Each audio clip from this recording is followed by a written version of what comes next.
Subject: International Law and Organization. LLB second semester exam. 1. Oppenheim के अनुसार अंतर्राष्ट्रीय विधि वह प्रणाली है जो देशों के बीच संबंधों को नियंत्रित करती है। यह नियमों का सेट है जो संधियों, अंतर्राष्ट्रीय आदर्शों और न्यायालयों के निर्णयों पर आधारित होता है। यह देशों की संप्रभुता, मानवाधिकारों और विवादों के समाधान के लिए तंत्र प्रदान करता है। ओपेनहाइम का मानना है कि अंतर्राष्ट्रीय विधि शांति और सहयोग को बढ़ावा देती है। 1. ओपेनहाइम के अनुसार अंतर्राष्ट्रीय विधि वह प्रणाली है जो देशों के बीच संबंधों को नियंत्रित करती है। यह नियमों का सेट है जो संधियों, अंतर्राष्ट्रीय आदर्शों और न्यायालयों के निर्णयों पर आधारित होता है। ये देशों की संप्रभुता, मानवाधिकारों और विवादों के समाधान के लिए तंत्र प्रदान करता है। ओपेनहाइम का मानना है कि अंतर्राष्ट्रीय विधि शांति और सहयोग को बढ़ावा देती है। 2. केल्सन के अनुसार अंतर्राष्ट्रीय विधि एक प्रणाली है जो नियमों और मानदंडों के माध्यम से देशों के व्यवहार को नियंत्रित करती है। उन्होंने इसे एक कानूनी क्रम माना जिसमें संधियां, न्यायालयों के निर्णय और अंतर्राष्ट्रीय प्रथाएं शामिल हैं। केल्सन के सिद्धांत के अनुसार अंतर्राष्ट्रीय विधि की वैधता उसके नियमों के पालन पर निर्भर करती है और यह अंतर्राष्ट्रीय समुदाय की सहमति से विकसित होती है। जब एक राज्य दूसरे राज्य को मान्यता देता है तो उसे निम्नलिखित अधिकार प्राप्त होते हैं।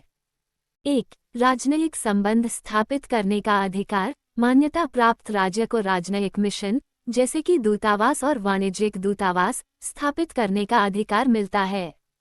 2. संविदाओं में भाग लेने का अधिकार। मान्यता प्राप्त राज्य अंतर्राष्ट्रीय संधियों और समझौतों में भाग ले सकता है जिससे उसे वैश्विक स्तर पर अपनी आवाज उठाने का अवसर मिलता है। 3. कानूनी संरक्षण। मान्यता प्राप्त राज्य को एक कानूनी स्थिति मिलती है जिससे वह अंतर्राष्ट्रीय न्यायालय में अपने अधिकारों की रक्षा कर सकता है। 4. अंतर्राष्ट्रीय सहयोग। मान्यता से अंतर्राष्ट्रीय समुदाय में सहयोग और समर्थन प्राप्त होता है जिससे आर्थिक और राजनीतिक स्थिरता बढ़ती है। 5. संप्रभुता का सम्मान। मान्यता प्राप्त करने पर अन्य राज्यों द्वारा उसकी संप्रभुता और क्षेत्रीय अखंडता का सम्मान किया जाता है। इस प्रकार राज्य की मान्यता एक महत्वपूर्ण प्रक्रिया है जो अंतर्राष्ट्रीय कानून और संगठन में महत्वपूर्ण भूमिका निभाती है। प्रत्यर्पण एक्स्ट्राडिशन एक कानूनी प्रक्रिया है जिसके तहत एक राज्य किसी व्यक्ति को दूसरे राज्य को सौंपता है ताकि उसे वहां के कानून के तहत न्यायिक कार्यवाही का सामना करना पड़े। ये प्रक्रिया आमतौर पर तब होती है जब कोई व्यक्ति एक राज्य में अपराध करता है और वह दूसरे राज्य में भाग जाता है। उद्देश्य। 1. न्याय की प्राप्ति। प्रत्यर्पण का मुख्य उद्देश्य ये सुनिश्चित करना है कि अपराधियों को कानून के समक्ष लाया जाए। 2. अंतर्राष्ट्रीय सहयोग। ये विभिन्न देशों के बीच आपसी सहयोग को बढ़ावा देता है, विशेषकर अपराधियों के खिलाफ। 3. सुरक्षा। ये सुनिश्चित करता है कि अपराधी किसी भी देश में सुरक्षित न रह सकें। अपवाद। प्रत्यर्पण के कुछ सामान्य अपवाद हैं। 1. राजनीतिक अपराध। अगर अपराध राजनीतिक प्रकृति का है तो प्रत्यर्पण नहीं किया जा सकता। 2. मौत की सजा। अगर प्रत्यर्पण के बाद व्यक्ति को मौत की सजा दी जा सकती है तो प्रत्यर्पण नहीं होता। 3. मानवाधिकार का उल्लंघन। यदि प्रत्यर्पण के बाद व्यक्ति को मानवाधिकारों का उल्लंघन होने की संभावना हो तो भी प्रत्यर्पण नहीं किया जाता। केस। Salvatore Burgess case. यह एक प्रसिद्ध प्रत्यर्पण मामला है जिसमें इटली ने अमेरिका से एक व्यक्ति को प्रत्यर्पित करने की मांग की था जो इटली में हत्या के आरोप में वांटेड था। अमेरिका ने प्रत्यर्पण का विरोध किया, ये कहते हुए कि मामला राजनीतिक था। अंततः न्यायालय ने ये निर्णय लिया कि प्रत्यर्पण नहीं किया जाएगा क्योंकि इटली में व्यक्ति को निष्पक्ष न्याय मिलने की संभावना नहीं थी। इस प्रकार प्रत्यर्पण एक महत्वपूर्ण कानूनी प्रक्रिया है जो अंतर्राष्ट्रीय कानून और न्याय के सिद्धांतों के अनुरूप कार्य करती है। न्यायालय के क्षेत्राधिकार से छूट। ज्यूरिसडिक्शनल इम्यूनिटी का अर्थ है कि कुछ व्यक्तियों या संस्थाओं को न्यायालयों के समक्ष खड़े होने से छूट दी जाती है। ये छूट विशेष रूप से 2 प्रकार के मामलों में देखी जाती है। 1. सिविल मामलों में छूट, सिविल ज्यूरिसडिक्शनल इम्यूनिटी। राज्य की छूट। एक संप्रभु राज्य को आमतौर पर दूसरे राज्य के न्यायालयों में सिविल मामलों में मुकदमा दायर करने से छूट प्राप्त होती है। इसका मतलब है कि एक राज्य दूसरे राज्य के न्यायालय में उसके खिलाफ मुकदमा नहीं कर सकता। राजनयिक छूट। राजनयिक अधिकारियों को भी सिविल मामलों में छूट होती है, जिससे वे न्यायालय में नहीं बुलाए जा सकते और उनके खिलाफ कोई कार्रवाई नहीं की जा सकती। 2. आपराधिक मामलों में छूट, क्रिमिनल ज्यूरिसडिक्शनल इम्यूनिटी। संप्रभुता का सिद्धांत। राज्य के प्रमुख जैसे राष्ट्रपति या प्रधानमंत्री को अपनी पद की अवधि के दौरान आपराधिक मामलों में छूट प्राप्त होती है। इसका अर्थ है कि वे अपने देश के भीतर या बाहरी न्यायालयों में आपराधिक मामलों में मुकदमा नहीं चलाए जा सकते। राजनयिक छूट। राजनयिक व्यक्तियों को आपराधिक मामलों में भी छूट होती है, जिससे उन्हें न्यायालय में पेश नहीं होना पड़ता। निष्कर्ष। न्यायालय के क्षेत्राधिकार से छूट का सिद्धांत अंतर्राष्ट्रीय कानून में महत्वपूर्ण है, क्योंकि ये देशों की संप्रभुता और उनके अधिकारियों की सुरक्षा को सुनिश्चित करता है। ये छूट सिविल और आपराधिक दोनों प्रकार के मामलों में लागू होती है, जिससे अंतर्राष्ट्रीय संबंधों में स्थिरता बनी रहती है। राज्य उत्तराधिकार। स्टेट सक्सेशन का अर्थ है जब एक राज्य का क्षेत्र, सरकार या राजनीतिक स्थिति बदलती है, तो उस नए राज्य या सरकार को पुराने राज्य के अधिकारों और दायित्वों का उत्तराधिकारी माना जाता है। राज्य उत्तराधिकार 2 प्रकार का होता है। 1. सार्वभौमिक उत्तराधिकार, यूनिवर्सल सक्सेशन। परिभाषा। जब एक नया राज्य पुराने राज्य के सभी अधिकारों, दायित्वों, संधियों और संपत्तियों को अपने पास ले लेता है, तो इसे सार्वभौमिक उत्तराधिकार कहा जाता है। उदाहरण, जब एक देश पूरी तरह से नए राज्य में बदल जाता है, जैसे कि सोवियत संघ का विघटन और उसके बाद बने नए देशों ने पुराने संघ के सभी अधिकारों और दायित्वों को अपनाया। विशेषताएं। इसमें सभी अंतर्राष्ट्रीय संधियों, संपत्तियों और नागरिकता के अधिकार शामिल होते हैं। 2. आंशिक उत्तराधिकार, पार्शियल सक्सेशन। परिभाषा। जब एक नया राज्य केवल पुराने राज्य के कुछ विशेष अधिकारों या दायित्वों को अपनाता है, तो इसे आंशिक उत्तराधिकार कहा जाता है। उदाहरण, जब कोई राज्य अपने क्षेत्र का एक हिस्सा खो देता है और केवल उस हिस्से के लिए उत्तराधिकार का दावा करता है, लेकिन अन्य हिस्सों के अधिकारों या दायित्वों को नहीं अपनाता। विशेषताएं। इसमें सीमित अधिकार और दायित्व होते हैं और नए राज्य को कुछ संधियों और समझौतों से मुक्त किया जा सकता है। राष्ट्रीय उत्तराधिकार सिद्धांत, नेशनल सक्सेशन थियरी का संबंध एक राज्य के अधिकारों, दायित्वों और संपत्तियों के उत्तराधिकार से है जब एक राज्य का रूप, सरकार या क्षेत्र बदलता है। इस सिद्धांत के अंतर्गत 2 प्रमुख प्रकार के सिद्धांत होते हैं। 1. निरंतरता का सिद्धांत, कंटिन्यूटी थियरी। परिभाषा। निरंतरता का सिद्धांत यह मानता है कि एक राज्य की पहचान और उसके अधिकार और दायित्व एक समान रहते हैं, भले ही सरकार या क्षेत्र में परिवर्तन हो। विशेषताएं। जब एक राज्य का शासन परिवर्तन होता है, तो नए शासन को पुराने शासन के सभी अधिकार और दायित्व मिलते हैं। इसका अर्थ है कि संधियां और अंतर्राष्ट्रीय दायित्व भी नए शासन पर लागू होते हैं, भले ही नेतृत्व बदल जाए। उदाहरण, यदि एक लोकतांत्रिक सरकार तख्तापलट द्वारा बदल दी जाती है, तो नया शासन पुराने शासन के दायित्वों और अधिकारों का उत्तराधिकारी होता है। 2. नकारात्मक सिद्धांत, नेगेटिव थियरी। परिभाषा। नकारात्मक सिद्धांत के अनुसार, जब एक राज्य का रूप या सरकार बदलता है, तो पुराने राज्य के अधिकारों और दायित्वों का नए राज्य पर कोई प्रभाव नहीं पड़ता। विशेषताएं। नए राज्य को पुराने राज्य के अधिकारों और दायित्वों को अपनाने की आवश्यकता नहीं होती। इसका अर्थ यह है कि पुराने राज्य की संधियां और दायित्व नए राज्य पर लागू नहीं होते हैं। उदाहरण, यदि एक राज्य के विभाजन के बाद नए राज्यों का गठन होता है, तो पुराने राज्य के दायित्वों को नए राज्यों पर लागू नहीं किया जा सकता है। निष्कर्ष। राष्ट्रीय उत्तराधिकार सिद्धांत विभिन्न प्रकार के राजनीतिक परिवर्तनों और राज्यों के बीच संबंधों को समझने में मदद करता है। निरंतरता का सिद्धांत राज्य की स्थिरता को दर्शाता है, जबकि नकारात्मक सिद्धांत नए राज्यों की स्वतंत्रता और उनके अधिकारों का सम्मान करता है। ये सिद्धांत अंतर्राष्ट्रीय कानून में महत्वपूर्ण हैं, क्योंकि वे राज्यों के उत्तराधिकार की प्रक्रियाओं को स्पष्ट करते हैं। राष्ट्रीय विवाद का निस्तारण विभिन्न तरीकों से किया जा सकता है, जो अंतर्राष्ट्रीय संबंधों में महत्वपूर्ण भूमिका निभाते हैं। नीचे 4 प्रमुख विधियां और उनके उदाहरण दिए गए हैं। 1. वार्ता नेगोशिएशन। परिभाषा: यह एक सीधी प्रक्रिया है जिसमें 2 या 2 से अधिक देश अपने विवादों को बातचीत के माध्यम से हल करने का प्रयास करते हैं। विशेषताएं: इसमें दोनों पक्षों के बीच समझौता करने के लिए चर्चा होती है और यह अनौपचारिक या औपचारिक हो सकती है। उदाहरण: भारत और पाकिस्तान के बीच कश्मीर मुद्दे पर वार्ता। 2. सुलह समझौता सेटलमेंट एग्रीमेंट। परिभाषा: यह एक औपचारिक समझौता है जिसमें विवादों को हल करने के लिए दोनों पक्ष एक निश्चित समझौते पर पहुंचते हैं।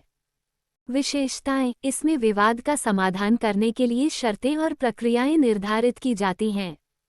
उदाहरण: 1972 का शिमला समझौता, जिसमें भारत और पाकिस्तान ने शांति और सहयोग के लिए सहमति बनाई।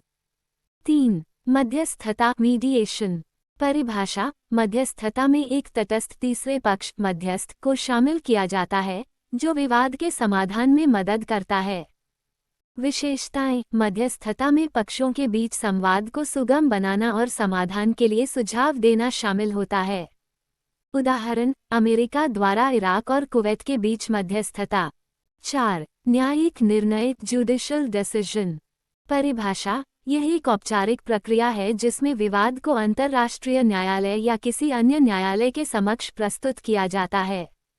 विशेषताएं: न्यायालय का निर्णय बाध्यकारी होता है और इसे लागू किया जाना चाहिए। उदाहरण: 2012 में अंतर्राष्ट्रीय न्यायालय का निर्णय, जिसमें भारत और बांग्लादेश के बीच समुद्री सीमा विवाद का समाधान किया गया। संयुक्त राष्ट्र यूनाइटेड नेशंस की स्थापना 1920 में हुई, जिसका मुख्य उद्देश्य अंतर्राष्ट्रीय शांति और सुरक्षा को बनाए रखना है।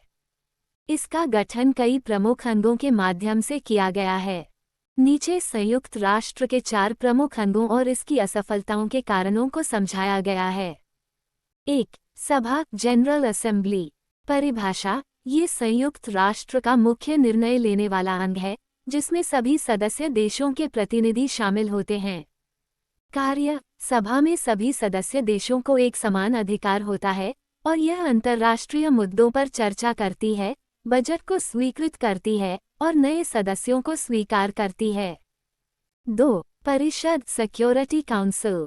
परिभाषा: ये संयुक्त राष्ट्र का सबसे शक्तिशाली अंग है, जो अंतर्राष्ट्रीय शांति और सुरक्षा को बनाए रखने के लिए जिम्मेदार है। संरचना: इसमें 15 सदस्य होते हैं, जिनमें 5 स्थायी अमेरिका, रूस, चीन, फ्रांस और यूनाइटेड किंगडम और 10 अस्थायी सदस्य होते हैं। कार्य: परिषद ने विभिन्न संकटों पर आपातकालीन निर्णय लेने, सैन्य कार्रवाई करने और शांति अभियानों को स्थापित करने का अधिकार है। 3. सचिवालय सेक्रेटेरिएट। परिभाषा: सचिवालय संयुक्त राष्ट्र का प्रशासनिक अंग है, जो संगठन के सभी कार्यों को संचालित करता है। कार्य: इसका नेतृत्व महासचिव करते हैं, जो संयुक्त राष्ट्र के विभिन्न कार्यक्रमों और नीतियों को लागू करने में मदद करते हैं। सचिवालय अनुसंधान, रिपोर्ट और अन्य प्रशासनिक कार्य करता है। 4. असफलता के कारण रीजंस फॉर फेलियर। संयुक्त राष्ट्र की स्थापना के बाद भी कुछ असफलताएं सामने आई हैं। सुरक्षा परिषद की संरचना, स्थायी सदस्यों को वीटो शक्ति देने के कारण कई बार निर्णय लेने में बाधाएं आई हैं। सदस्यों के बीच असहमति, विभिन्न देशों के बीच राजनीतिक और वैचारिक मतभेदों के कारण संयुक्त राष्ट्र के कार्यों में बाधाएं आई हैं। संसाधनों की कमी, कई बार संयुक्त राष्ट्र को आवश्यक संसाधनों और वित्तीय सहायता की कमी का सामना करना पड़ा है, जिससे उसके अभियानों की प्रभावशीलता कम हुई है। गठबंधन और राजनैतिक दबाव, कुछ मामलों में शक्तिशाली देशों के दबाव और गठबंधनों के कारण निर्णय प्रभावी नहीं हो सके। निष्कर्ष: संयुक्त राष्ट्र की स्थापना का उद्देश्य विश्व शांति और सुरक्षा को बनाए रखना था, लेकिन इसके विभिन्न अंगों और कार्यप्रणाली की सीमाएं, साथ ही असफलताओं के कारण इसे पूर्णता में सफल बनाने में बाधा बन चुकी हैं। फिर भी यह अंतर्राष्ट्रीय सहयोग का एक महत्वपूर्ण मंच बना हुआ है। संयुक्त राष्ट्र संगठन ऊनो की स्थापना का उद्देश्य अंतर्राष्ट्रीय शांति, सुरक्षा और सहयोग को बढ़ावा देना है। इसके कई प्रमुख अंग हैं, जिनका विवरण निम्नलिखित है। 1. महासभा जनरल असेंबली अध्याय 4। उद्देश्य। महासभा का मुख्य उद्देश्य सभी सदस्य देशों के बीच संवाद स्थापित करना और अंतर्राष्ट्रीय मुद्दों पर चर्चा करना है। कार्य। सभी सदस्य देशों के प्रतिनिधियों के लिए एक मंच प्रदान करता है। अंतर्राष्ट्रीय कानून के विकास में योगदान करता है। बजट की स्वीकृति और नए सदस्यों को शामिल करने का निर्णय लेता है।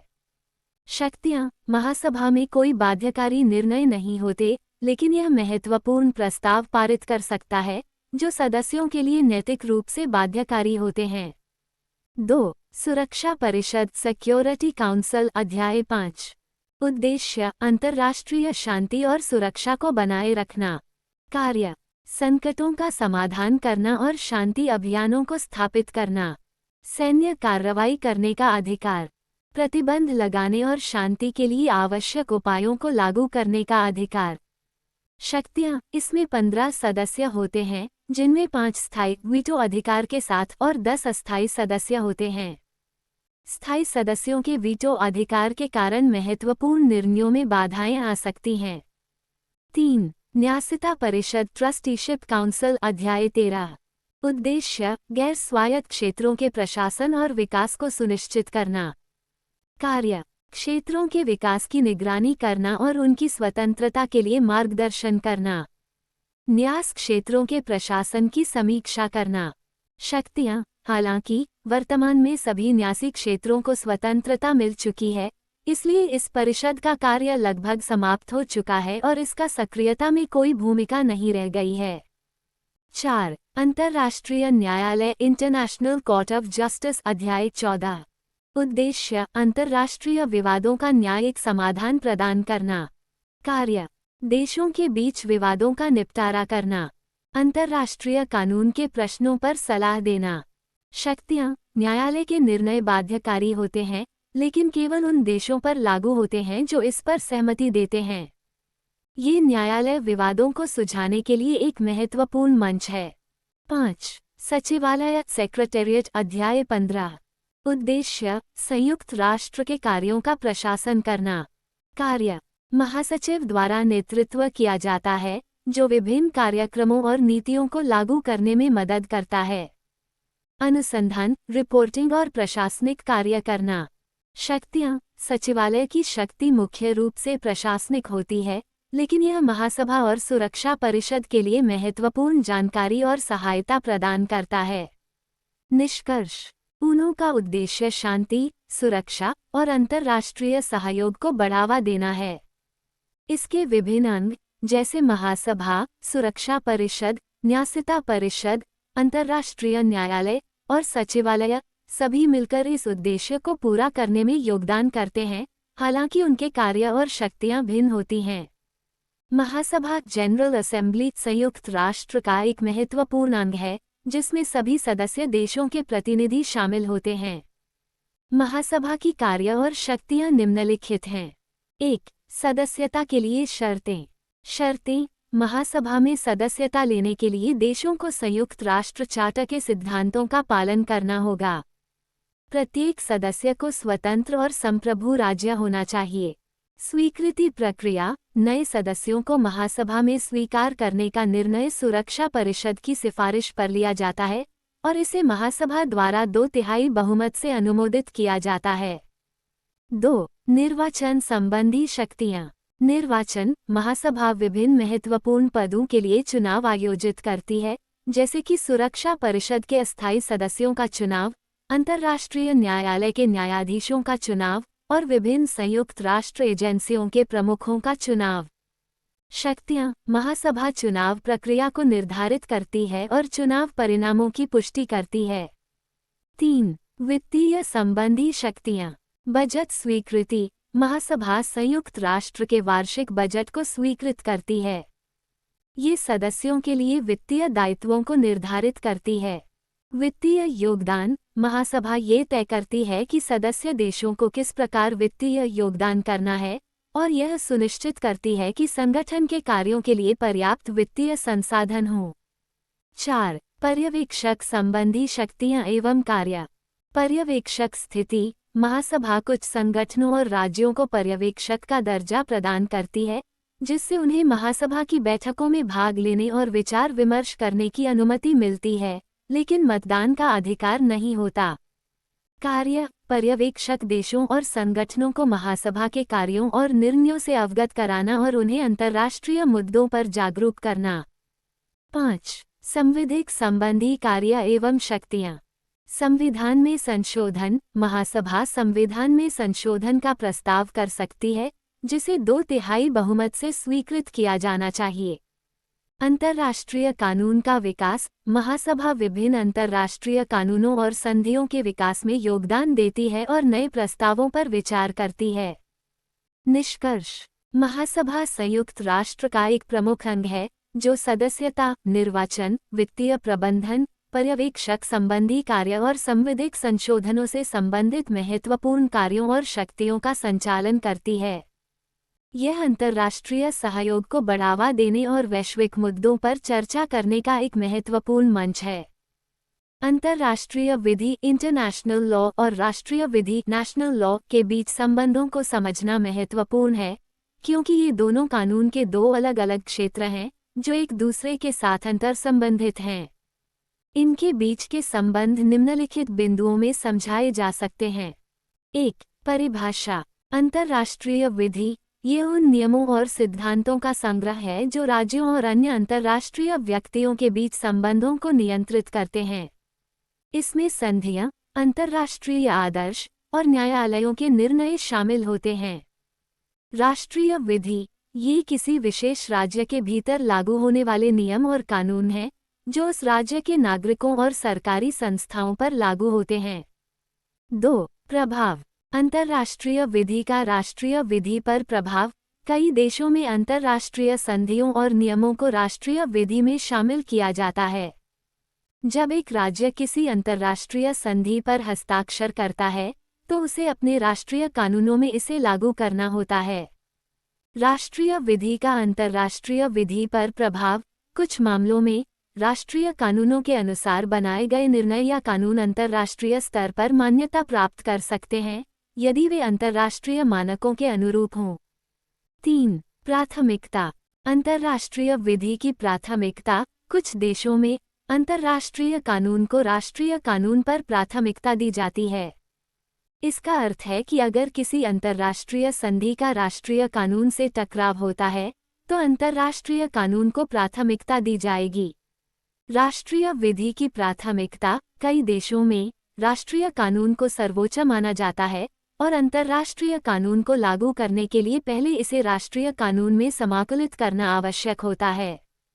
4. विवाद समाधान। अंतर्राष्ट्रीय विवाद। जब कोई विवाद अंतर्राष्ट्रीय स्तर पर उत्पन्न होता है, तो अंतर्राष्ट्रीय कानून उस विवाद को सुलझाने के लिए एक ढांचा प्रदान करता है। राष्ट्रीय कानून केवल उस राज्य के भीतर विवादों को सुलझाने के लिए लागू होता है। संधियों का कार्यान्वयन। यदि कोई विवाद राष्ट्रीय स्तर पर अंतर्राष्ट्रीय कानून के अनुसार नहीं सुलझाया जाता है, तो इसे अंतर्राष्ट्रीय न्यायालय या अन्य अंतर्राष्ट्रीय संस्थाओं के समक्ष लाया जा सकता है। 5. समाकलन इनकॉर्पोरेशन। अंतर्राष्ट्रीय कानून का समाकलन। कई देशों में अंतर्राष्ट्रीय कानून को अपनाने के लिए इसे राष्ट्रीय कानून में समाविष्ट किया जाता है। इस प्रक्रिया को समाकलन कहा जाता है, जिसमें राष्ट्रीय विधायिका द्वारा अंतर्राष्ट्रीय संधियों को कानून का रूप दिया जाता है। निष्कर्ष। अंतर्राष्ट्रीय विधि और राष्ट्रीय विधि के बीच संबंध जटिल और परस्पर निर्भर हैं। दोनों प्रकार के कानूनों का उद्देश्य विभिन्न स्तरों पर न्याय और व्यवस्था को बनाए रखना है। राष्ट्रीय कानूनों को अक्सर अंतर्राष्ट्रीय मानकों के अनुरूप बनाने का प्रयास किया जाता है, ताकि वैश्विक स्तर पर सहयोग और शांति बनाई जा सके।